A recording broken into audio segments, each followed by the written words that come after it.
Hi everyone, this is Julie Bruns. Welcome to the Peace and Possibilities podcast. I want you to thrive and be happy, peaceful, and content, no matter where you are on your journey. This podcast shares stories that will show you how it can be done, no matter what your circumstances.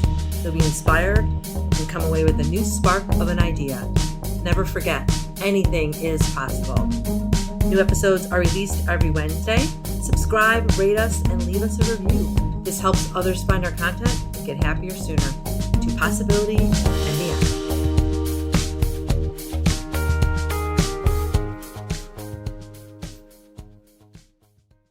Welcome to this episode of the Peace and Possibilities podcast, everyone. My guest today is Taylar Barrington-Booker, and she's the owner and founder of Clickish, and she's going to tell you a little bit more about what she does in just a minute. I came across Taylar and her work through someone else who's been on my podcast, a couple of the Ellies that I've interviewed over the last several months. And Ellie Pierce, I said, Ellie, I would love to meet more people who love what they do. The whole point of this podcast is to talk to people who really found work doing stuff that they love doing so that the world can just be that much better of a place, everyone enjoying what they're doing every day. And your name came up. She said, you have to talk to Taylar because she's someone who loves what she does. So that's why you're here today. So thanks for joining, Taylar. Yeah, thanks for having me, Julie. Of course. Love the Alleys. So glad they threw my name in the hat. Happy to be here. Yeah. So, welcome. And it's fun to talk to you and hear more about what you're doing. I like to start off with the first question around, number one, the work that you do. So if you want to describe that briefly, and then how you got here. Is it something that you studied in school that you always knew when you were younger, I want to be an entrepreneur and have my own company and do all this great, cool stuff? Or was it something you were thrown into unexpectedly? So tell us a little bit about what you do now and how you got here. Yeah, so right now I'm the creator and founder of Clickish, and we are a education destination for female content creators, bloggers, and influencers who want to learn the business of content creation. So essentially the modern day blogger who wants to kind of demystify social media and how to monetize her social media. And we do that by teaching her how to build, grow, and profit. So that is pretty much Clickish in a nutshell. We're a community of about 25,000 content creators all over the globe. And it's just a truly wonderful platform. We celebrate each other's individuality. We celebrate what we have in common. We lift each other up. We, as a team, as far as Team Clickish is concerned, we are very open to feedback from our community about what they need, and we're very agile in kind of creating that. So it's a very fun work situation, very different than what my corporate life was like before I got into entrepreneurship. But Clickish has been around since about 2018. So you've been around only 2 years and you have 25,000 people that you've been working with and helping? Yeah. Mm-hmm. Oh my gosh, Taylar, that's awesome. Yeah. Thank you. We started as a content platform. So really, I think what was very central for us then and still now is value. How can we help? That has literally been a centralized question that we've continued to ask ourselves over the years. And we've created content and solutions around that. And I think once you do that and kind of position the receiver, who's on the receiving end of what you're creating as a primary focus, it's much easier to grow and rapidly, right? So that's how we've gotten to grow our influence so quickly. So you mentioned your corporate career. What were you doing before all this? Did you study this in school? So my undergraduate degree is in graphic communications and journalism. And then I also have a master's in an MBA as well. So I went back to get my MBA to really understand kind of the the real science of business and, how things truly work and function. And my undergraduate degree is where I really learned how to, create, curate, storytell, and, work in media. So this is just this beautiful kind of mesh where I am now of what I learned in school. But then also, I used to be a special needs high school teacher, and I did that for 2 years. And so I really feel like I was in teacher boot camp for those 2 years because it's such a special dynamic to teach special needs students. And so I really had to learn how to like break down really complex topics and teach them in bite-sized ways, right? And so I was able to do that so effectively that like our county would do competitions and with general ed students, and my students would come back with first place because they understood these concepts even more clearly than maybe a general ed student would. And so I've been able to kind of merge together not only my undergraduate degree, my master's degree, but also my background in teaching. Wow, that's so cool. I didn't realize you had that background. I actually have a master's in teaching as well. So I totally can relate to the whole how challenging teaching is, especially special education. I know they're not paid nearly enough. They should be paid double and triple what they make.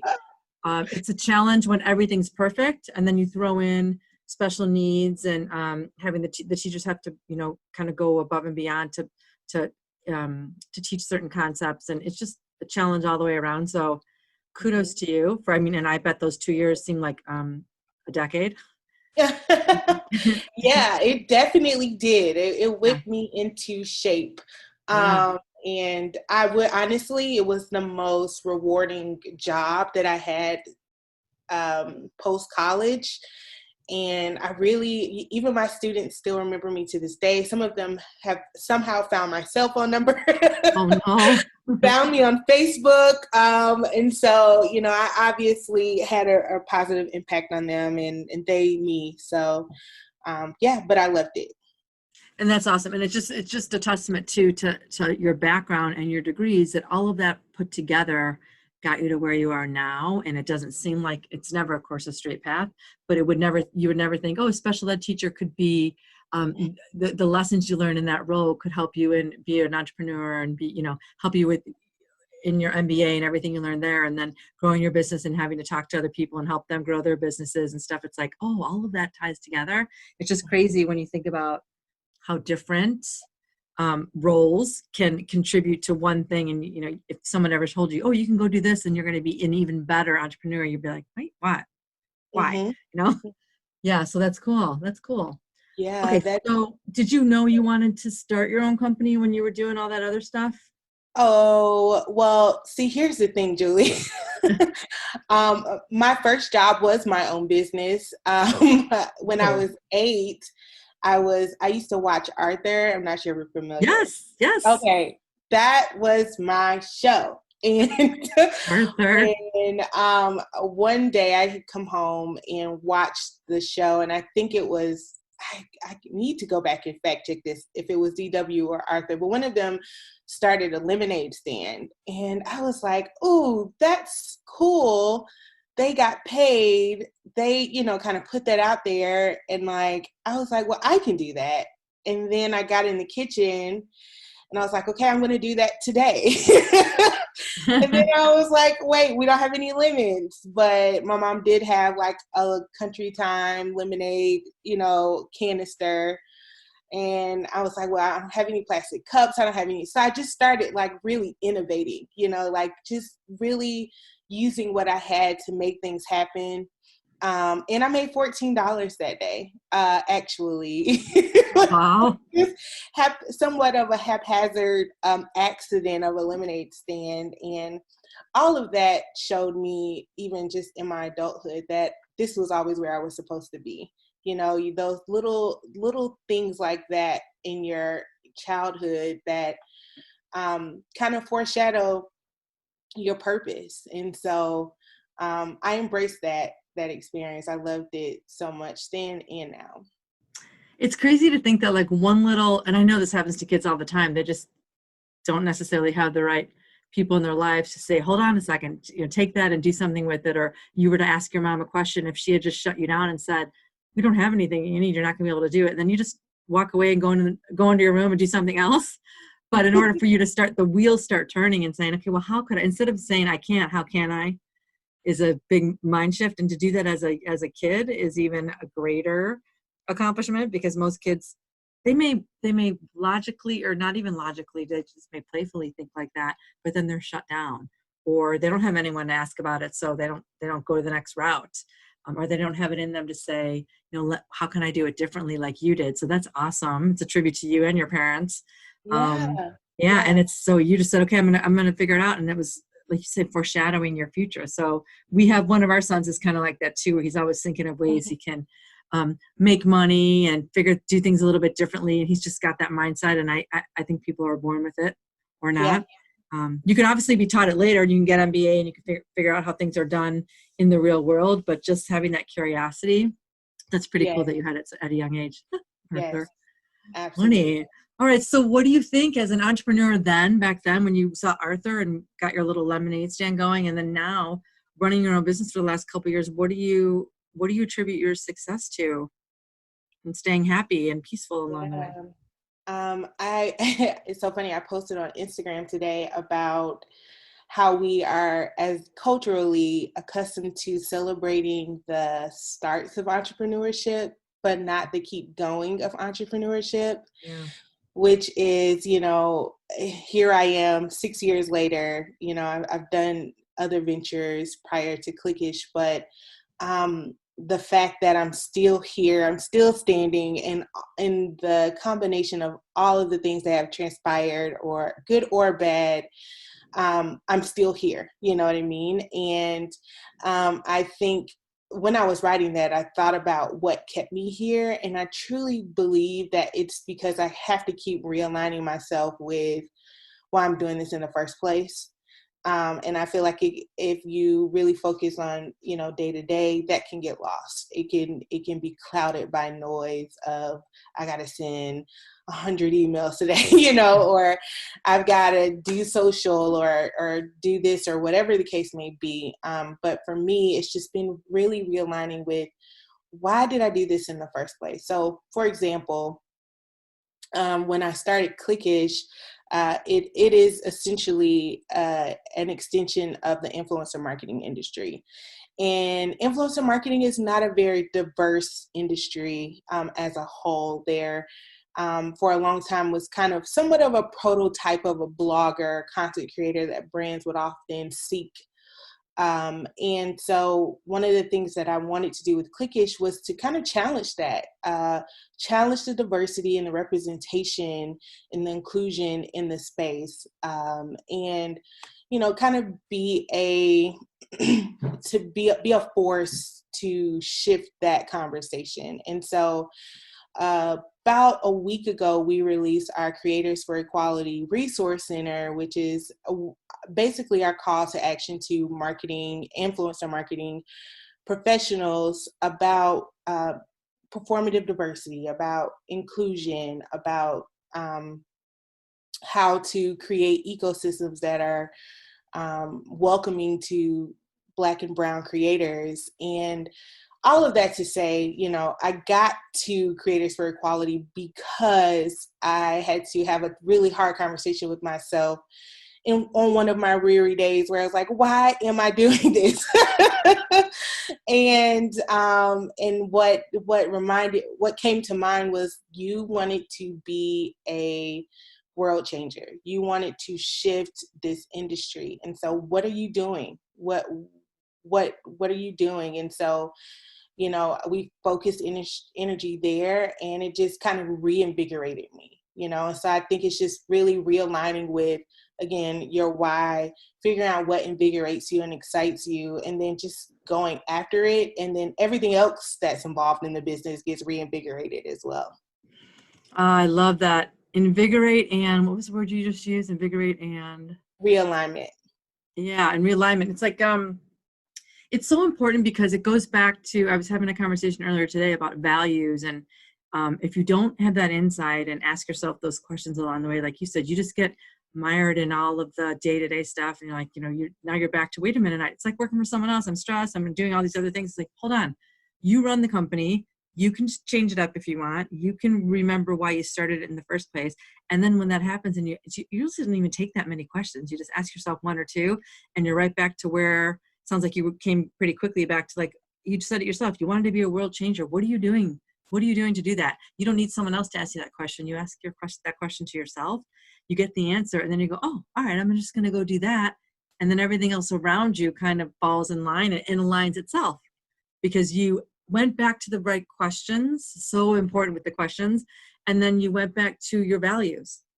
You're not doing this just for the money. I mean, if anyone did anything they ever did just for the money, eventually it goes away and you can't sustain it because it's not for the right reasons. Yeah, absolutely. I And love you and I that. both know that, you have to have joy in the work that you do day to day. We spend so much time doing our work. Why not enjoy it, right? And if you're only there for the money, I just have to assume that the joy is probably absent. Yeah. Yeah. So.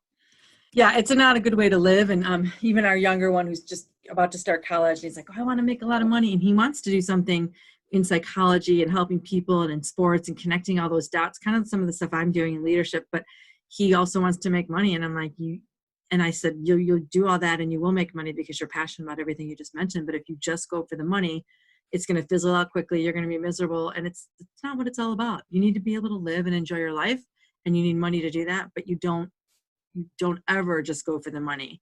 And I said, you can find both. It's not one or the other. And I think that's what people just get, especially the younger kids, they just get so into, all right, I'm just going to have a lot of money so I can buy the car I want, the shoes I want. And it's like, no. You could do that, but for a little while, but that's why people are so miserable, because they're going after the one thing, and the one thing, surprise, surprise, isn't the all encompassing, this is going to make my life perfect now, because they went for the wrong thing. So I love that you asked yourself that question. It's so simple. And now everything around you is invigorated. That's so cool. Yeah. Thanks, Good for Julie. you. All right. So what advice would you have for someone that is searching for a meaningful career? Maybe they don't want to be an entrepreneur. Maybe they don't know if they do yet, kind of like me, but they want a meaningful career and they want to use their strengths. What would you tell, or what you probably do tell people like this that even work for you? What are you telling them? What's advice? Yeah, earlier we were talking about how my undergraduate degree, my master's degree, my teaching skill set, I mean, everything that I've done up until this point has gotten me to this point and has allowed me to be successful and to thrive at this point as well. And so for those who feel, this is something I say all the time, for those who feel uninspired where they are, like know that where you are is going to yield a benefit to you when you get where you want to be. Like, so find what it is, what gym or skill set or lesson or whatever it is that you're learning where you are right now, so that you can embrace it fully when you need it. And I could have easily been in the classroom like, how did I get here, and kind of, stumped around with a sad face when days were tough, but I instead chose to embrace the days when it got hard so I could really practice my craft of teaching, and being able to do that has yielded a result, yielded a positive result for me now and where I am at this point. And so all in all, what I'm saying is embrace where you are now. It'll come in handy later. And I just feel like everything that we are doing prior to where we feel like we've hit our peak is just preparing us for that moment. I love that. We have our one son is the one that's going off to college, is babysitting twin boys this summer, and it's not ideal. He's making great money. And he, went to this first day at work. He's like, I don't know about this. This is hard work. And I'm like, yes, it's hard work. But, it's hard work for a lot of reasons. He said, I just want to make some money. And I said, you can use this, just like you said, you can use your situation now. It might not be ideal. You'd love to be coaching a sport, but there's no sports going on right now in the summer. So this is what you're doing instead. I said, take those boys and practice those skills you want to use in the future in college and as a coach someday. Take them through some drills. You can practice on them. They can be your guinea pigs, and then they're going to gain so much from you and your lessons. You're not going to see it right now. You'll see it later. They're not going to tell you that now, but you'll be able to practice what you want to learn. You can embrace where you are and say, okay, what skill set, like you said, what gems, what skills, what lessons can you take away from this? He's already taking a ton of lessons and he's only been doing it like 5 or 6 weeks. But I'm like, why not do all that and practice what you want to learn someday down the road? And I'm so glad we told him that, because it's becoming a better situation than instead of just stressed out trying to entertain 2 boys all day long. You can use this someday, and he's already using it. And then I know in a couple of years he's going to come back and say, wow, that summer when I had to do all those hard things, look what I can do now. And these are the ideas I had when I was doing it. So that is awesome advice. I don't think anyone's ever said what you just said. So I love that you're just like, if you're feeling uninspired where you are, because not every day is going to be perfect, but what lessons can you take? Like you said, what craft you can perfect your craft in another way. And that's just going to make you that much stronger and better and build your skills for the next thing that you do. So I love that advice. It's awesome. Yeah, awesome. So final question for you. I almost said final career. Final question. Is there anything you wish you'd learned earlier in your life or in your career? Oh my goodness. I think, I think it's a lesson I'm still learning right now. And I think there's this almost obsession with perfection that, if I'm just being frank and honest, right, that I have truly embraced for as far back as I can remember, since I was a little girl. I've just always had to perform. When I was a child, there's probably 8 to 10 different sports that my parents put me in. I won awards in all of them. I performing arts all the way up through college. I ran for campus queens, and I've just always been at this high performing, have to be the best, perfection is the goal type of life. And I think, where I am now and where I've kind of landed, especially in this pandemic, is that, perfection is not healthy. It is not attainable. And what I've kind of flipped that on its head and really just am trying to be perfect at just being me. And so basically all of that to say is I wish that I would have embraced this earlier, because it's just easier. It's a lot less difficult on a day-to-day basis. There's a lot less pressure on me to try to, reach this level of approval. And I just hope everybody else that's listening to this right now just knows that you are whole and perfect exactly with who you are and where you are.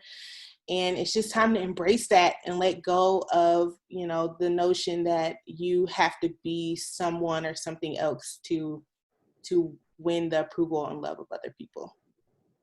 I love that. I love that you said instead of being perfect at everything and high performing, just be perfect. If you need to be perfect at something, be perfect at being you. Mm-hmm. And you're right, it is easier. It's easier than trying to prove yourself to other people and getting everyone else's accolades and acceptance and all of that. It really is easier, and you waste so much time of so much of your life if you're doing the other. I'm sure we all know people that do this. You don't end up happier. You may get awards and rewards along the way, but at the end of the day, you're really not healthier or happier. Right. It's like a facade. Yeah. Because if you have to pretend. So that's awesome advice. Thank you. Be perfect at being you. Any closing thoughts, and how can people get a hold of you and work with you if they want to? Tell us about that. Oh, awesome. So thanks for having me on the show. And for those who, want to get in contact with Clickish, We're on Instagram at Clickish, CLIQUISH, and our website is clickish.co, and there's where you'll learn more about what we do and Creators for Equality. And then I am on Instagram at Taylar Barrington, and that's TaylarBarrington, and I look forward to connecting with you all. Awesome. Thank you. You're doing great work. Keep doing it and keep asking yourself that question, why did I do this in the first place? That's a phenomenal question. And it's always going to bring you back to what the reason you started, and you can't go wrong there, right? Right. Exactly. Awesome. Thanks, Taylar. Good luck to you. All right. Take care. Bye. Bye.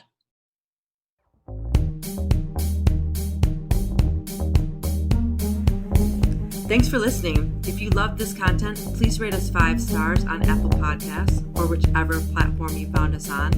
You can get all my social media links in the description below. Help us keep the momentum going so that every person can live their lives happily, doing work they love.